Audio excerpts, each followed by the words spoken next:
Hello friends, मैं सुधीर स्वागत करता हूं आप सभी का आपके अपने चैनल स्कोर मैक्स पे। और आज हम डिस्कस करने वाले हैं आपके MCO 1 यूनिट 14 कॉन्फ्लिक्ट मैनेजमेंट के इंपॉर्टेंट क्वेश्चन आंसर्स। तो सबसे पहला आपका जो क्वेश्चन बनता है कि what do you mean by conflict, explain the process of conflict in an organisation. कि कॉन्फ्लिक्ट होता क्या है और उसकी क्या प्रोसेस होती है किसी भी ऑर्गेनाइजेशन के अंदर। तो अगर हम कॉन्फ्लिक्ट की बात करें, जब आप किसी भी पर्सन से या दो से ज़्यादा पर्सन एक दूसरे के साथ डिसएग्री होते हैं किसी भी चीज़ से रिगार्डिंग, तो वहाँ पर कॉन्फ्लिक्ट आ जाता है। कि वो दोनों एक दूसरे के साथ सहमत नहीं होते। हो सकता है किसी अपने गोल्स के ऊपर, अपने बिलीव्स के ऊपर, अपने बिहेवियर के ऊपर, या अपने किसी भी तरह के गोल को अचीव करने के तरीके ऊपर।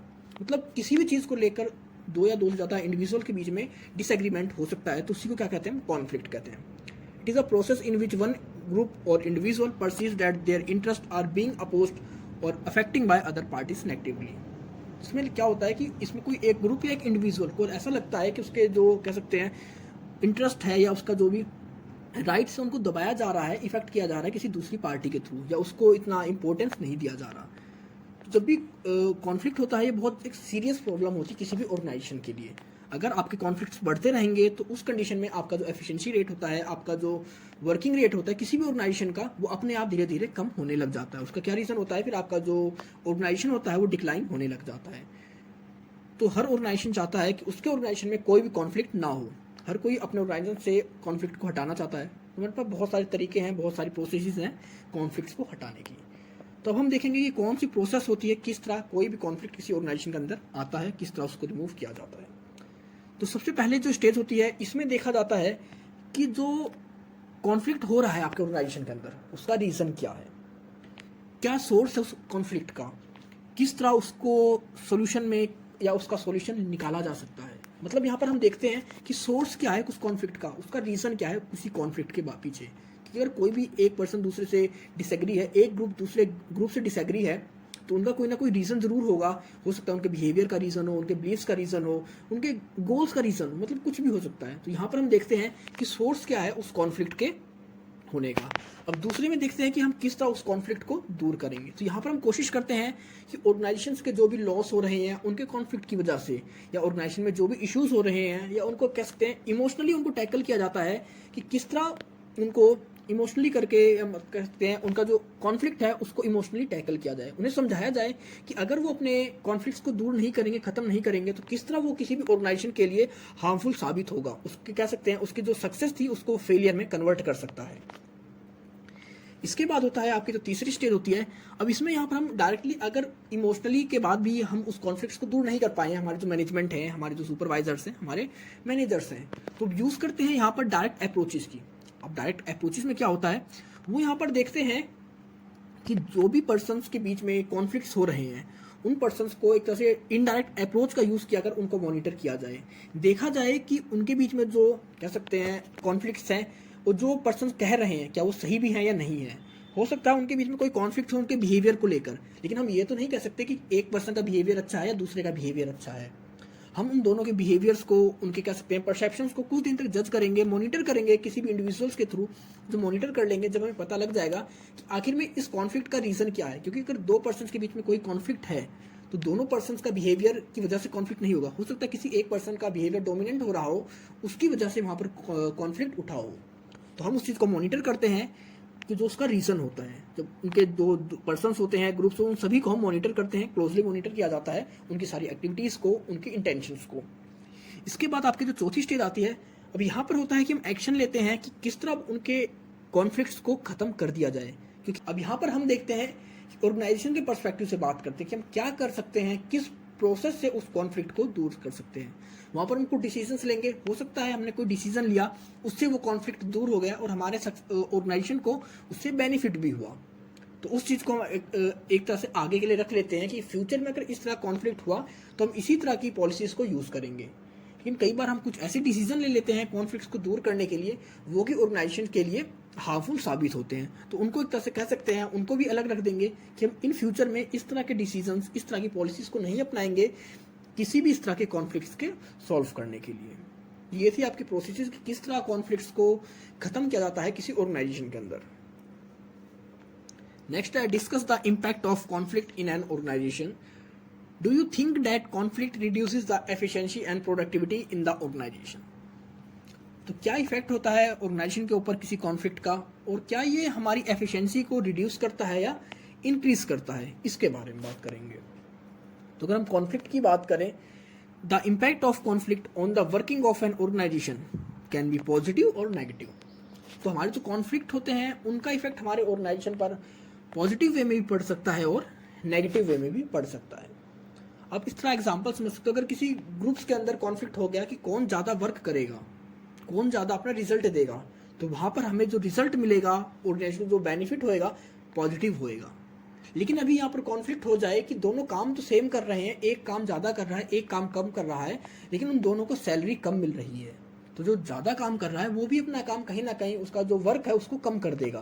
तो यहाँ पर हमारा जो रिजल्ट आएगा कॉन्फ्लिक्ट से, हमारे ऑर्गेनाइजेशन पर इसका इम्पैक्ट पड़ेगा, वो नेगेटिव पड़ेगा। तो दोनों इम्पैक्ट होते हैं हमारे ऑर्गेनाइजेशन के ऊपर हमारे कॉन्फ्लिक्ट्स के। तो हम देखते हैं कि हमारे जो कॉन्फ्लिक्ट है उसका नेचर क्या है, किस तरह का है, उसकी ड्यूरेशन क्या है हमारे कॉन्फ्लिक्ट्स की, उसके हिसाब से हमें देखना होता है कि उसका हमारे ऑर्गेनाइजेशन पर पॉजिटिव इफेक्ट पड़ेगा या नेगेटिव इम्पैक्ट पड़ेगा। तो नॉर्मली हमारे पास यहाँ तीन तरह के हम कॉन्फ्लिक्ट्स की बात करते हैं। तो एक होता है inter group conflict, can be lead to increase in group cohesiveness, group become task oriented, leadership become more directive. तो अगर आपके किसी इंटर ग्रुप के अंदर आपका कॉन्फ्लिक्ट है, मतलब इंटर ग्रुप का मतलब एक ग्रुप का दूसरे ग्रुप के साथ कोई कॉन्फ्लिक्ट हो गया वहाँ पर, तो वहाँ पर क्या होगा, वो आपका इम्पैक्ट करेगा आप ऑर्गेनाइजेशन के ऊपर पॉजिटिवली। वहाँ पर आपके दोनों ग्रुप्स कोशिश करेंगे अपने ग्रुप के अंदर ज़्यादा से ज़्यादा कोहेसिवनेस को इंक्रीज करें और दूसरे ग्रुप से बेटर परफॉर्म करें, अपने काम को जल्दी से जल्दी अच्छा करें, उनकी जो लीडरशिप होगी वो भी इंक्रीज होगी, उनकी जो प्रोडक्टिविटी होगी वो भी इंक्रीज होगी। नेक्स्ट आपका prolonged conflict affect the relationship between groups as the group members antagonistic towards each other. अब इसमें होता है कि हमारे अगर ग्रुप के अंदर ही आपस में कोई कॉन्फ्लिक्ट हो गया, तो उस कंडीशन में हमारे ग्रुप के जो मेंबर्स हैं उनका एक दूसरे के साथ कॉन्फ्लिक्ट हो जाएगा, और कहीं ना कहीं एक दूसरे का अगेंस्ट वो एंटागोनिस्टिक हो जाएंगे, मतलब एक दूसरे से बदला लेने वाली चीज होती है ना, कि एक दूसरे के अगेंस्ट कुछ ऐसी एक्टिविटीज करते हैं कि उसको उसके गोल्स को अचीव करने के लिए रोक देना या उसके अगेंस्ट में बोलना, उस तरह की एक्टिविटीज।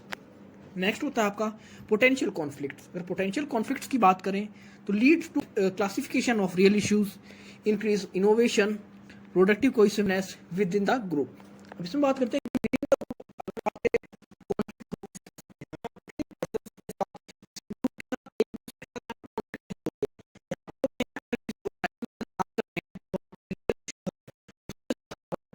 तो हो सकता है हमारा जो रियल इश्यूज है अगर उसके साथ हमारा कोई कॉन्फ्लिक्ट होएगा तो वो वहां पर हमारे इनोवेशन को इंक्रीज करेंगे, हमारा जो कोहेसिवनेस होता है, हमारा जो कोऑर्डिनेशन होता है एक दूसरे के साथ, उसको इंक्रीज करेंगे। The conflict which improve the performance of the organisation are called functional conflict. अगर कोई कॉन्फ्लिक्ट हमारे ऑर्गेनाइजेशन की परफॉर्मेंस को इंप्रूव करता है तो उसे क्या कहते हैं हम, functional conflicts. This type of conflicts help the employees to realise the goals and objectives of organisation. तो ये कॉन्फ्लिक्ट्स क्या करते हैं, हेल्प करते हैं हमारे एम्प्लॉयज को अपने ऑर्गेनाइजेशन के गोल्स और ऑब्जेक्टिव को समझने में, उनको रियलाइज करने में। जब उन्हें रियलाइज होएगा अपने ऑर्गेनाइजेशन के गोल्स को, ऑब्जेक्टिव्स का, तभी उन चीज़ों को काम करने के लिए वो ज़्यादा से ज़्यादा एफर्ट करेंगे।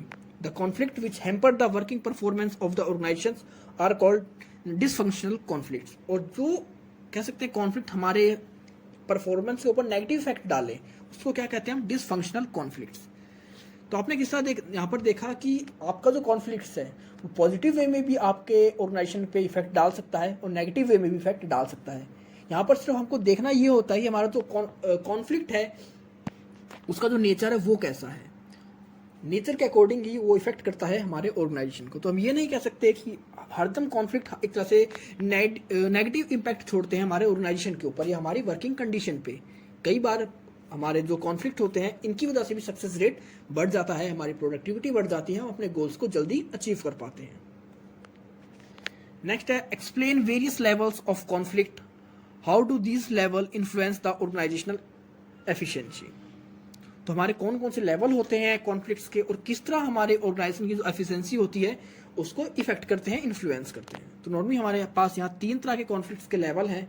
इंट्रापर्सनल कॉन्फ्लिक्ट, अब इसके अंदर देखते हैं हमारे जो भी पर्सन एम्प्लॉयज काम करते हैं हमारे ऑर्गेनाइजेशन के बीच में, उनमें फ्रस्ट्रेशन क्यों होता है, कॉन्फ्लिक्ट क्यों होता है, रिगार्डिंग डिमांड, अटेंशन, गोल्स, इन सब की वजह से उनके बीच में फ्रस्ट्रेशन होता है। जो फ्रस्ट्रेशन होगा या कह सकते हैं उनके बीच में डिमांडिंग और उनका जो अटेंशन है वो नहीं मिल पा रहा है या उनके गोल्स अलग अलग हैं, तो उस कंडीशन में यहाँ पर कॉन्फ्लिक्ट होता है और ये इफेक्ट करता है हमारे ऑर्गेनाइजेशन को।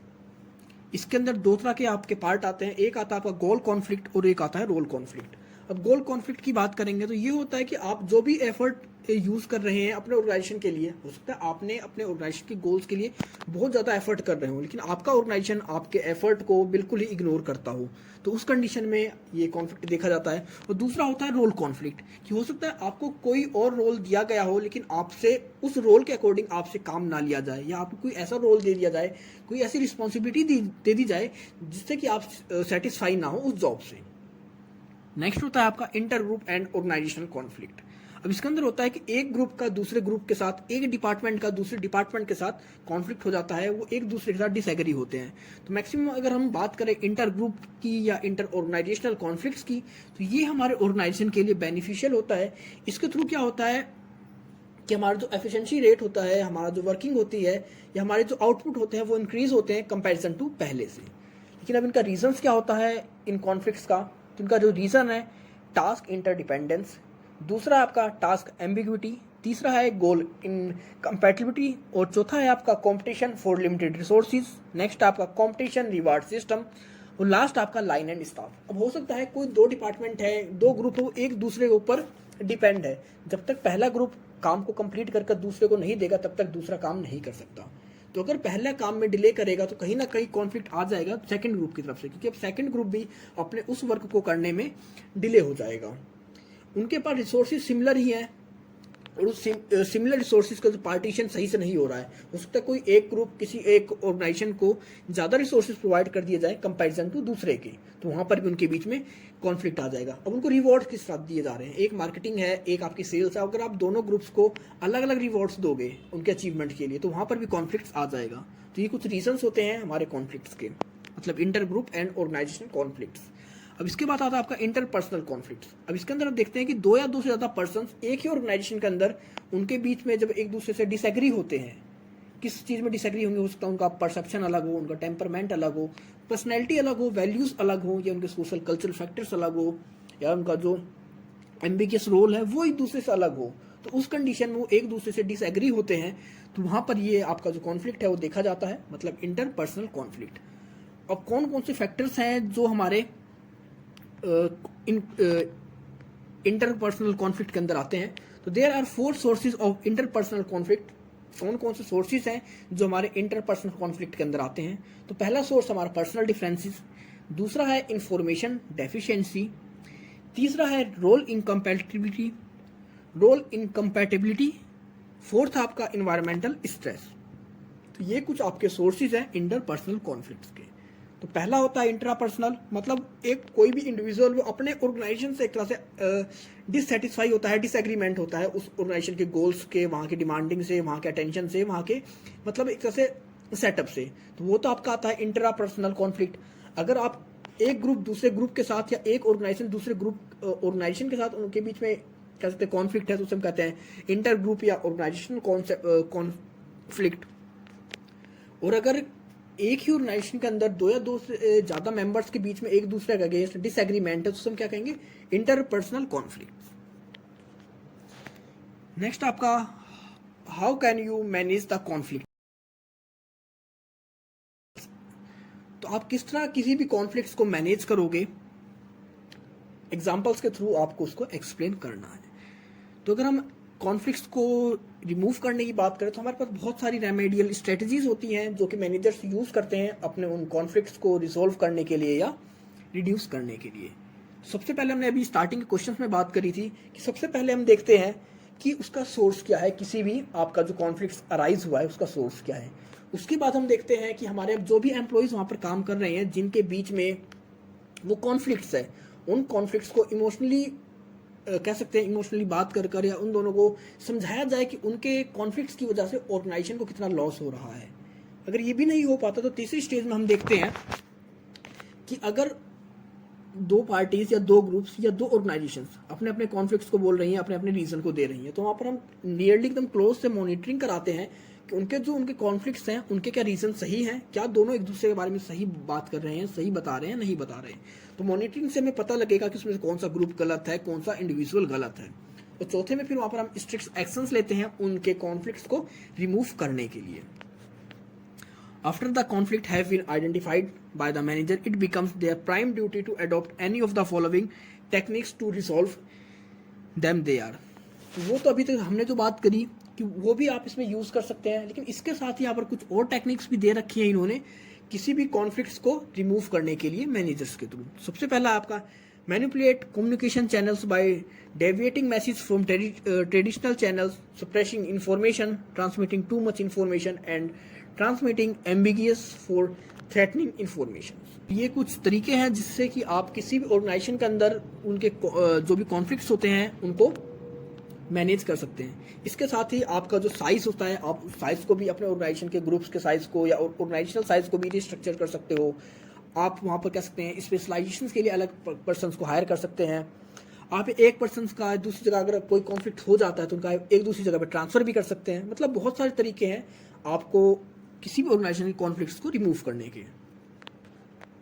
नेक्स्ट क्वेश्चन आता है आपका explain various strategies main for resolution of conflict, do you think that these strategies remove conflict in the organisation. तो कौन सी हमारे पास स्ट्रेटजीज हैं हमारे रिजोल्यूशन को कॉन्फ्लिक्ट्स के करने की, और क्या ये स्ट्रेटजीज हमारे ऑर्गेनाइजेशन के अंदर से कॉन्फ्लिक्ट्स को रिमूव करती हैं नहीं करती।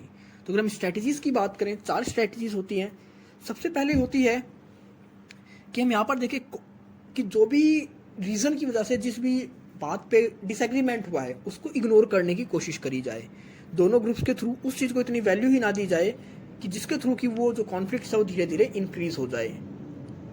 दूसरा होता है कॉन्फ्लिक्ट डिफ्यूज़न स्ट्रेटजीज। अब इसके अंदर हम देखते हैं कि हम वहाँ पर इस तरह के इन्वायरमेंट को पहले से ही क्रिएट करें कि वहाँ पर कोई कॉन्फ्लिक्ट क्रिएट हो ही ना सके। क्योंकि अगर आप ऑर्गेनाइजेशन के अंदर आप बात कर रहे हैं तो उनके मैनेजर्स को इतना आइडिया होता है कि किस कंडीशन में कहाँ पर कॉन्फ्लिक्ट हो सकते हैं। तो वहाँ पर जो इन्वायरमेंट हो, इस तरह वहाँ के इन्वायरमेंट को क्रिएट किया जाए कि वहाँ पर कोई भी कॉन्फ्लिक्ट क्रिएट ही ना हो सके। पहला तो यही है कि आप वहाँ के अगर कोई कॉन्फ्लिक्ट हो जाता है उसको इग्नोर करो, उसको एक तरह से कह सकते हैं अवॉइड कर दो उस कॉन्फ्लिक्ट को, उसके ओपिनियंस को। अगर बाई चांस कॉन्फ्लिक्ट हो जाता तो उसके हमारे पास अलग स्ट्रेटजीज हैं। दूसरा होता है कि वहाँ पर इस तरह का इन्वायरमेंट क्रिएट किया जाए कि वहाँ पर कोई कॉन्फ्लिक्ट क्रिएट हो ही ना सके, उस कंडीशन में आपको अवॉइड करने का टाइम ही ना मिले, अनअवॉइड करने की जरूरत ही ना पड़े। नेक्स्ट आपका कॉन्फ्लिक्ट कॉन्स्टेनमेंट स्ट्रेटजीज। अब इसके अंदर देखते हैं कि अगर जिस भी ग्रुप्स के अंदर जिन भी इंडिविजुअल का आपस में कॉन्फ्लिक्ट हो रखा है, कोशिश करी जाती है कि उस ग्रुप का कोई ना कोई रिप्रेजेंटेटिव जरूर होगा, या अगर इंडिविजुअल का है तो उन दोनों को आपस में उनकी मीटिंग कराई जाए और उनके जो भी इंटायर ग्रुप्स हैं उनके जो भी कॉन्फ्लिक्ट्स हैं उनको वहाँ पर बैठा कर रिजोल्व कराया जाए। मतलब अगर 2 ग्रुप्स के अंदर कोई ना कोई कॉन्फ्लिक्ट आ चुके हैं तो दोनों ग्रुप्स के जो रिप्रेजेंटेटिव्स हैं उन दोनों रिप्रेजेंटेटिव्स को वहाँ पर से चूज़ किया जाए, उनकी मीटिंग कराई जाए। उस मीटिंग के थ्रू कोशिश करी जाए कि जब दोनों आमने सामने हो तो उनके जो भी डाउट हो, जो भी डिसएग्रीमेंट हो, उनको वहाँ पर क्लियर करा जाए अपनी स्ट्रेटजीज के थ्रू। और लास्ट आता है आपका कॉन्फ्लिक्ट कन्फर्मेशन स्ट्रेटजीज। अब इसके अंदर हम बात करते हैं कि किस तरह अगर किसी भी ऑर्गेनाइजेशन के अंदर कोई भी एक दूसरे के बीच में टकराव आता है, कोई भी कह सकते हैं एक दूसरे का अगेंस्ट कॉन्फ्लिक्ट बहुत ज़्यादा बढ़ जाता है, तो उस कंडीशन में हमें कौन सी कह सकते हैं स्ट्रेटजीज को अपनाना चाहिए। तो यहाँ पर हम बात करते हैं रेजोल्यूशंस की, हम कुछ रेजोल्यूशंस ले आए उन प्रॉब्लम्स के कॉन्फ्लिक्ट्स को रिमूव करने की। अगर हम रेजोल्यूशन की बात करें तो सबसे हमारा रिटर्न रूल्स ले आते हैं हम किसी भी ऑर्गेनाइजेशन में। अगर हम बात कर सकते हैं कि हम रूल ले आए, रेजोल्यूशन ले आए कि एक डिपार्टमेंट दूसरे डिपार्टमेंट के साथ बात नहीं कर सकता। अगर आप बात ही नहीं करोगे, आपकी कम्युनिकेशन प्रोसेस ही वहाँ पर नहीं होगी, तो वहाँ पर आपका जो कॉन्फ्लिक्ट्स है वो अराइज ही नहीं होगा। हम रेजोल्यूशन ले आते हैं कि इस ऑर्गेनाइजेशन को अपना काम मिनिमम इतने दिन में कंप्लीट करके दूसरे ऑर्गेनाइजेशन को या दूसरे ग्रुप को ट्रांसफर करना है। तो जब उनको टाइम पर वो प्रोडक्ट मिलेगा तो उनके बीच में कॉन्फ्लिक्ट्स नहीं आएंगे। यहाँ पर हमारे पास बहुत सारे रेजोल्यूशन होते हैं जिनका यूज़ करते हैं हम इन कॉन्फ्लिक्ट्स को रिमूव करने के लिए। तो ये क्वेश्चंस खत्म होते हैं आपके इस यूनिट के। आई होप आपको सब कुछ समझ में आ गया होगा। अगर आपको कोई इशू है, कोई डाउट है तो आप कमेंट सेक्शन में कमेंट करके मुझसे पूछ सकते हैं, नहीं तो आप मुझे मेरे इंस्टाग्राम अकाउंट पर भी फॉलो कर सकते हैं। तो मिलते हैं जल्दी एक नई वीडियो के साथ, तब तक के लिए take care, goodbye friends.